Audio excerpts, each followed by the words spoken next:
What's up, guys? Big news. Angron, the demon Primarch of the World Eaters, is the next Primarch to get a model for the tabletop. Let's take a look.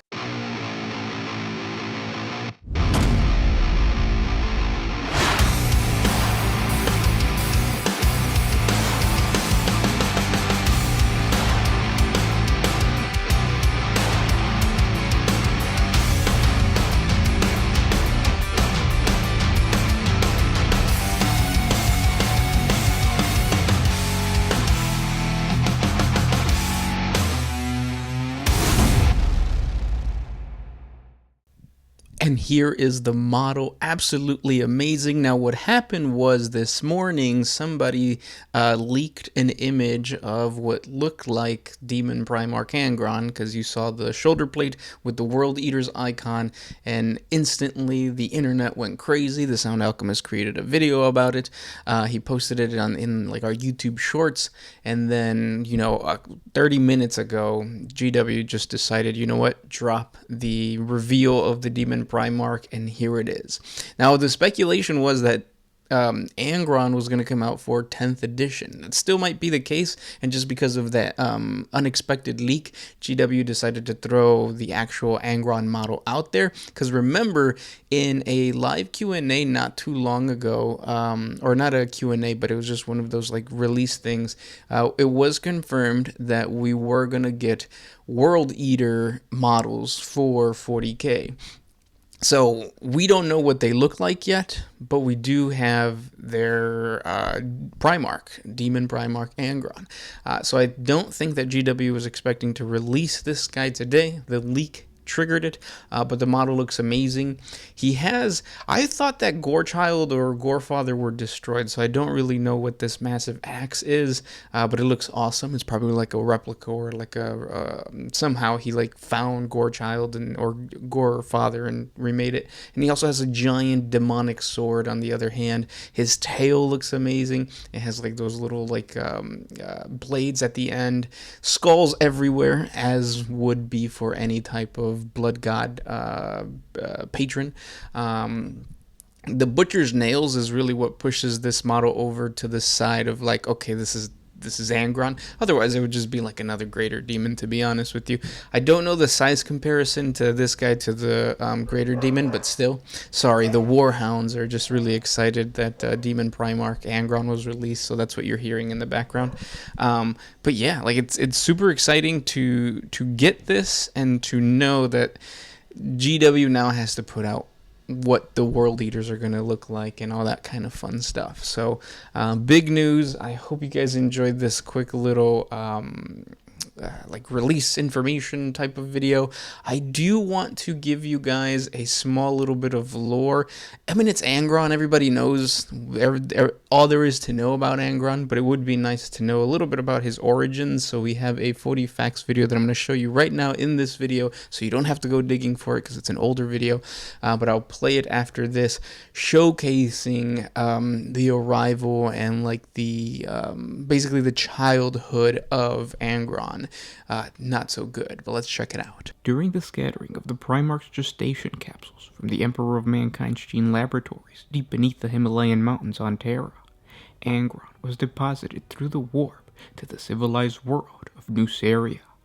Where this planet is located in the galaxy, or if it even still exists, is uncertain, though most signs seem to point to somewhere in the Ultima Segmentum. Imperial savant speak of Angron's world as technologically advanced and ruled over by a wealthy elite who lived in decadent opulence, while the populace of their cities lived in poverty in the slums that surrounded their palaces and villas. To distract the populace from their poverty, the oligarch rulers of Nuceria held regular gladiatorial death matches in massive arenas, using cybernetically enhanced gladiators who battled to satisfy the endless bloodlust of the oppressed people. Each coliseum represented the terrible inequality present on Nuceria. While hundreds of gladiators fought for their lives each day in the arena floor, the crowds up above them were further divided as the Nucerian classes were. Nucerian lords and priests had the best seats in the arena. Seating amongst these elites depended on their influence and how many gladiator slaves they owned.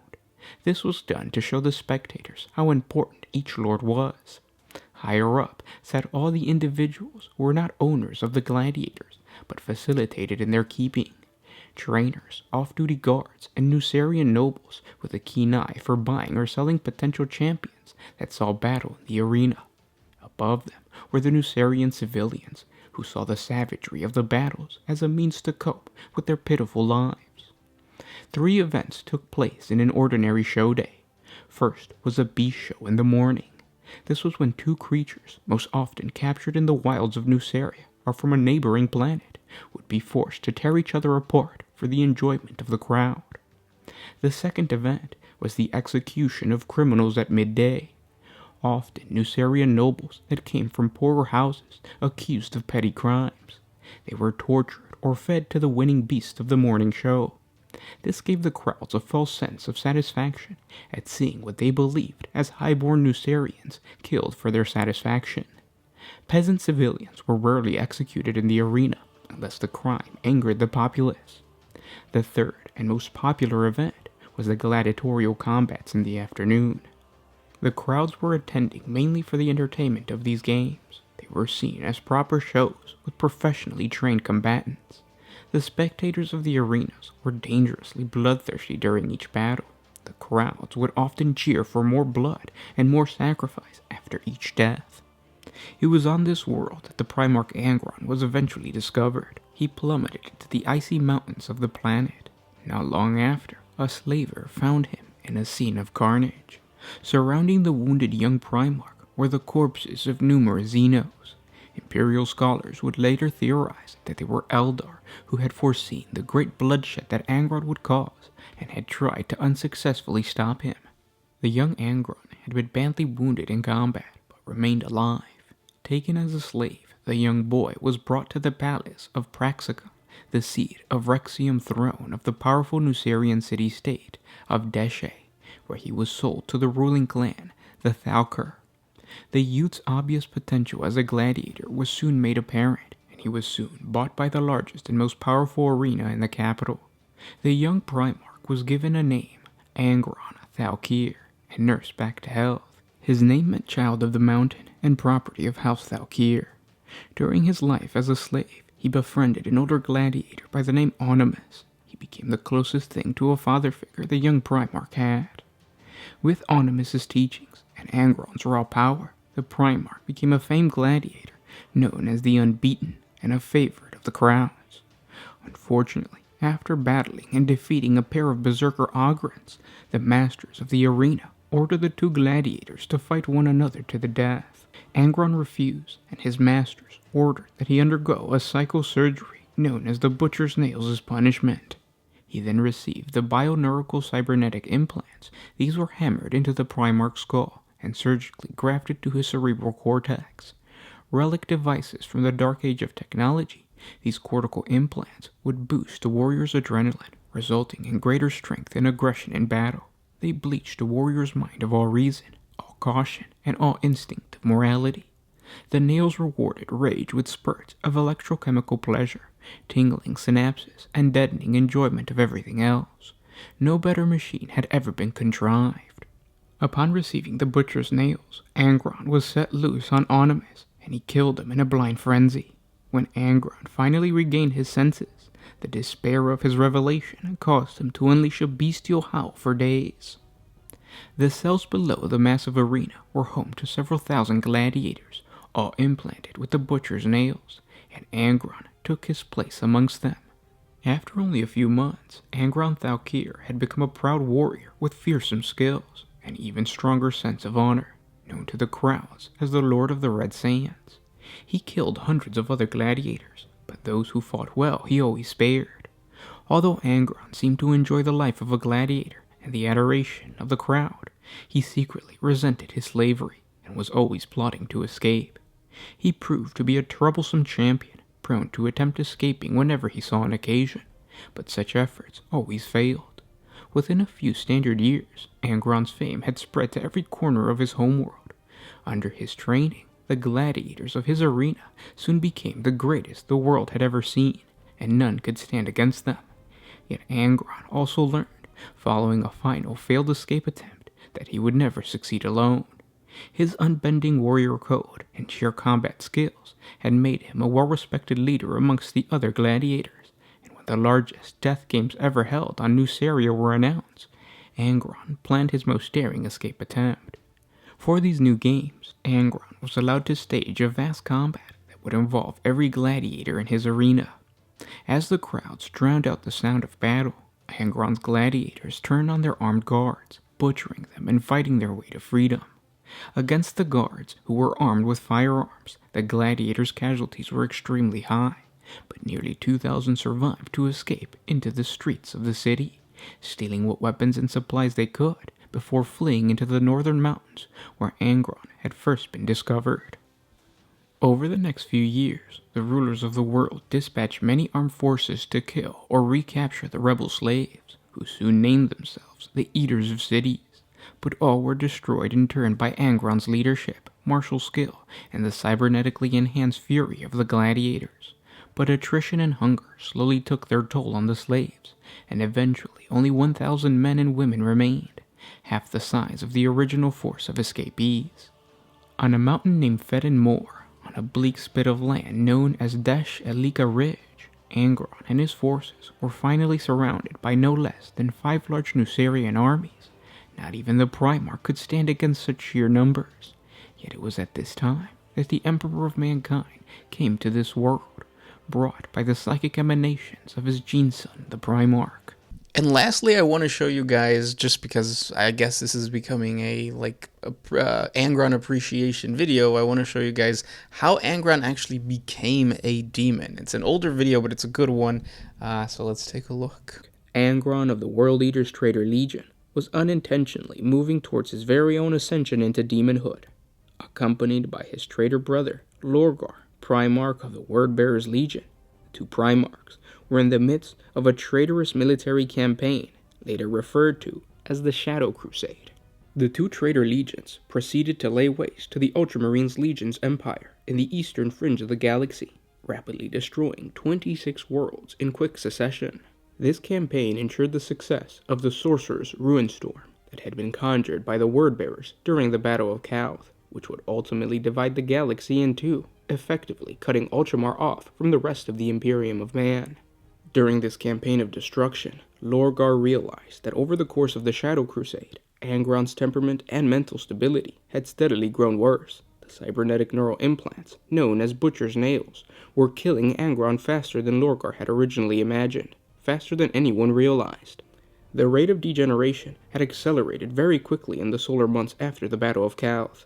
The implants had never been designed for the peculiar genetics of a Primarch's brain. Angron's physiology was trying to heal the damage produced by the implants as the nails bit deeper. To save his life, Lorgar convinced the Lord of the World Eaters to go back to the homeworld of Nuceria. The overlords of the gladiatorial games on that world, who had first hammered the foul device into Angron's skull, would know more about the implant's function than the Traitor Legion savants and the Dark Mechanicum. Lorgar promised that the 2 Primarchs would learn all that was known about the Nucerian insidious cortical implant technology, and then they would burn the loathsome world until its surface was nothing but glass. In that way, Angron would finally claim the vengeance he pretended to no longer desire. Whether Angron fought him, hated him, or trusted him mattered little to Lorgar, who intended to drag Angron into the immortality that he deserved in service of the Dark Gods, whether he wanted to or not. Meanwhile, Guilliman's Ultramarines Retribution Fleet, which had been tracking the rest of the Worldbearers Legion in the wake of the Battle of Calth, finally caught up to the traitors upon Angron's homeworld of Nuceria, which the World Eaters Legions were preoccupied with wiping clean of all life. The Ultramarines' warship, Courage Above All, Guilliman's temporary flagship, broke from the warp at the system's edge, at the head of a large void armada, consisting of 41 vessels. The Ultramarines' armada looked wounded, cobbled together from separate fleets. It was not a dedicated war fleet, but clearly a ragtag strike force, a lance thrust into the enemy's heart. But without hesitation, the Ultramarines attacked the traitors' fleet. Not only did they fight in the void, but they also attempted to take the fight to the surface of Nuceria, for this attack was personal. The Ultramarines had come for revenge against Lorgar and the Wordbearers. Several Ultramarine warships attempted to make a run on Nuceria, drop pods, landers, and gunships, forcing planetfall by any means necessary. The Ultramarines' fleet swept over and against the traitors like an insect horde, though the World Eater's flagship transformed a number of smaller vessels into flaming wreckages. The Ultramarines eventually punched through her tenacious defenses and managed to land troops on the surface of Nuceria. Meanwhile, Lorgar's flagship was already in ruin, its armor pitted and cracked, its shields a memory. The cathedrals and spinal fortresses barnacling along its back were completely gone, laid waste by the Ultramarines' rage. The Ultramarines' Legion's armada attacked in strafing runs and protracted exchanges of broadsides, trading fire with the superior warship and accepting their own casualties at the cost of bleeding the bigger vessels dry. Each assault left Lorgar's ship weaker, firing fewer turrets and cannons, taking punishment on its increasingly fragile armor. But the ship fought on. Crawling with smaller ships, the Lex lashed out with its remaining macro cannons, rolling in the light of its own burning hull. Gilliman guided the battle from the command deck of his own flagship, and had decided that the Lex would die first, killed in the death of thousands of cuts and swept from the game board. Next would come Angron's flagship, which would be boarded and killed from within. In the course of the battle in Nucerian orbit, the Conqueror, Angron's flagship, could not rise to its sister ship's defenses. Both Traitor Legion flagships fought alone, starved of support and suffering an endless attack of the Ultramarines' raged armada. Salvation pods streamed from Lex's sides and underbelly, along with heavier Mechanicum craft and bulk landers. With most of the Wordbearer's Legion already on the surface, the ship's human population fled in the vessel's final minutes. And still the great vessel fought, rolling, turning, and raging. The Ultramarines' cruisers that drifted past burned as badly as the warship they were killing. This void battle was a form of dirty fighting between warships, too close for the neat calculations of ranged battery fire. Instead, it was an up-close and personal slugfest. The Ultramarines' battle barge, Armsman, intercepted the Conqueror and came abeam, launching assault carriers and boarding torpedoes. Angron's flagship was busy repelling the boarders. A number of smaller Ultramarine vessels slipped past her defenses and launched drop pods, gunships, and troop carriers. The first drop pods hammered home on the planet's surface. Sealed doors unlocked and the first Ultramarines poured forth, bolters raised, moving in perfect and well-trained unity. But the World Eaters were waiting for them. Those not lost to the butcher's nails had the presence of mind to note that these Ultramarines were not the pristine cobalt blue warriors they had fought previously. These legionnaires wore cracked power armor, still seared and burn-washed from some horrendous battle weeks or months before. These were hardened veterans of the Calth atrocity. They burned with a cold intensity to carry out vengeance in their hearts, and were intent on getting to grips with the word-bearers. As was their way, the Ultramarines established footholds on defensible positions, clearing rooms for their reinforcements to land. For every position they held, another was overrun by the World Eaters in a storm of roaring axes, or lost to the word-bearers chanting implicable advance. The World Eaters' Legion crashed against the Ultramarines in rapid packs, showing why Imperial forces had feared to fight alongside them for decades. Uncontrolled, unbound, unrestrained, the World Eaters butchered their way through the Ultramarine strongpoints, enslaved in the joy of battle because of the butcher's nails. Wordbearer's Legion also met their loyalist cousins, replacing ferociousness with spite and hate. The Ultramarines returned in kind, hungry for vengeance against the vile traitors who had defiled Calth and damaged its star. Wordbearer units marched, droning black hymns and chanting sermons from the Book of Lorgar, bearing corpse-strewn icons of befouled metal and bleached bone above their regiments. As the fighting raged, the burning shell of Lorgar's flagship cut through the clouds into the planet's atmosphere, shuddering on its way east, rolling ever downward, achingly slow for something of such a scale. The weight of the Lex's massive plasma engines dragged the stern down first, colliding with the Nucerian ocean surface far from the shore. In the meantime, the demigod in golden blue had finally found the object of his obsession amidst the clamor of war. Gilliman confronted Lorgar, possessing the advantage of two weapons, but Lorgar's Crozius gave him a reach his brother lacked.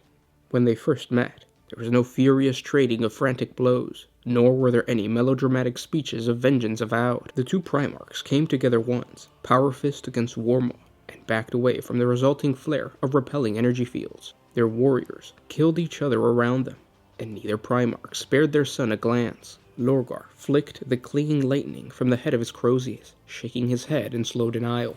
Both Primarchs fought without heeding their warriors, their godlike movements an inconceivable blur to the Space Marines fighting around them. None had ever imagined the heroes of their new age could take to the field against each other, nor could they have predicted wellsprings of spite between them. Guilliman confronted Lorgar for what his legion had done across 500 worlds of Ultramar. In his righteous anger, the Ultramarines Primarch struck Lorgar with one of his fists, battering the Worldbearer's Primarch's sternum. Lorgar repulsed him with a projected burst of Sorcerer's telekinesis, weak and wavering, but enough to send his brother staggering. The Crozius followed, its power field trailing lightning as Lorgar hammered it into the side of Guilliman's head with the force of a cannonball. Both Primarchs faced each other beneath the gray skies of Nuceria, one bleeding internally, the other with half of his face lost to blood sheeting from a fractured skull. As the two Primarchs were locked in this ferocious life-and-death struggle, they were oblivious to the destruction being brought around them. Suddenly, Angron burst forth from the Ultramarines' ranks, his armor a shattered wreck. Both of his chainswords spat goblets of ceramite armor plating and scarlet gore. Angron was splattered with blood of the slain after hours of frontline intense combat. The World Eater launched himself at Guilliman with murderous hatred. The two Primarchs fell into a seamless roaring duel where Lorgar and Guilliman had abandoned theirs. Guilliman found himself forced back by the storm of Angron's blows. As the two Primarchs fought, Guilliman landed a glancing blow, his fist pounding across Angron's breastplate. One of the skulls of Angron's fallen kinsman that hung from the chain worn across his breastplate was partially shattered and scattered across the ground. Guilliman stepped back, his foot crushing the skull's remnants to powder. Angron saw it and threw himself at his brother, his howl of wrath defying mortal origins, impossibly ripe in its anguish. Angron saw it too. The moment Guilliman's boot broke the skull, he felt the warp boil beneath the veil. The bearer of words started chanting in a language never before spoken by any living being, his words in faultless harmony with Angron's cry of torment. Lorgar enacted his dark plan to save his brother's life from the coming death brought by the Butcher's nails, summoning the ruin storms to the world of Nuceria, tearing the sky open and unleashing a crimson torment formed from the souls of hundreds of murdered worlds, raining blood upon the battlefield. Lorgar focused his concentration on the triumphant form of his mutilated brother, calling for the Neverborn, the entities men called demons, to answer his kind. He locked Angron's muscles, setting fire to the synapses in his brain. The first spasms racked their way through Angron's sinews, turning his blood to quicksilver, then to lava, and at last to holy fire. His cries of rage were tainted by an agony beyond comprehension. His body started tearing itself apart, growing, rising, perfecting after a lifetime of broken torture. This was the moment of Angron's apotheosis into demonhood. World Eater librarians, those few who had never received the deadly Butcher's Nails implants, sensed the power summoned by Lorgar from the warp. In an attempt to halt Lorgar's dark plan, the 19 remaining librarians harnessed their collective psychic powers to manifest a psychic entity known as the Communion. In the midst of Lorgar's incantation, the Communion pulled the soul of the Primarch from his body. The two psychic entities confronted one another within the warp, locked in a deadly contest of wills, each convinced that they were the ones responsible for saving Angron. Ultimately, the Communion failed, for Lorgar was just as powerful in the warp as he was in the material universe. After Angron's metamorphosis into a new demon prince was complete, the demon Primarch turned his attention to the librarians, the creatures that had pained him for decades, the warriors that had made the Butcher's Nails sing and his brain bleed just for the sin of standing near them. Now they moved against his brother, who crouched, one-handed and wounded, down to his knees. Angron killed the last of the librarians, expunging his legion of the weakness that had plagued his gene sons since his reunification with them a century earlier.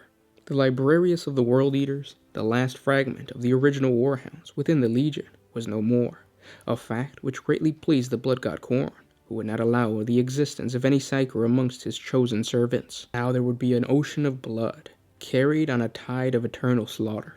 And that's not all the lore we have on Angron. We have way more. Check out the channel if you want more, but I gave you quite a bit. Again, thank you guys so much for watching. This is really exciting news, and hopefully we get Angron sooner rather than later. I don't want to wait till 10th edition, but we will see what happens. This was Gershwin with One Mind Syndicate, signing out.